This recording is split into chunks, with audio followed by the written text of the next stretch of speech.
పారిశ్రామిక విధాన తీర్మానం 1977 కేంద్ర ప్రభుత్వంలో వచ్చిన మార్పుల ఫలితమే ఇది. అందువల్ల ఇది చిన్న తరహా పరిశ్రమలు, కుటీర మరియు గ్రామీణ పరిశ్రమలపై ఎక్కువ దృష్టి పెట్టింది. నెహ్రూ మహలనోబిస్ భావజాలం నుండి ఆర్థిక అభివృద్ధికి సంబంధించిన గాంధేయ భావజాలానికి ఇది ఒక అడుగు. దీనికోసం కార్మిక అశాంతి సంభవించడాన్ని తగ్గించడాన్ని కూడా ఇది నొక్కి చెప్పింది. దుకాణ స్థాయి నుండి బోర్డు స్థాయి వరకు నిర్వహణలో కార్మికుల భాగస్వామ్యాన్ని ప్రభుత్వం ప్రోత్సహించింది. లక్షణాలు: ఇది చిన్న రంగాన్ని 3 వర్గాలుగా వర్గీకరించింది.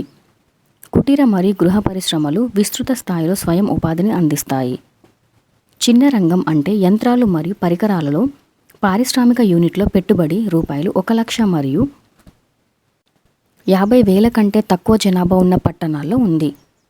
చిన్న తరహా పరిశ్రమలు రూపాయలు 10 లక్షలు పెట్టుబడితో కూడిన పారిశ్రామిక యూనిట్లను కలిగి ఉంటాయి మరియు నిర్ణీత మూలధనం పెట్టుబడి ఉన్న అనుబంధాల విషయంలో రూపాయలు 15 లక్షలు.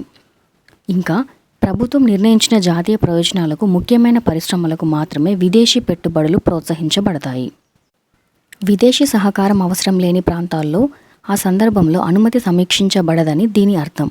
దీనికోసం దృఢ విదేశీ మారక క్రమబద్ధీకరణ చట్టం పెట్టబడింది.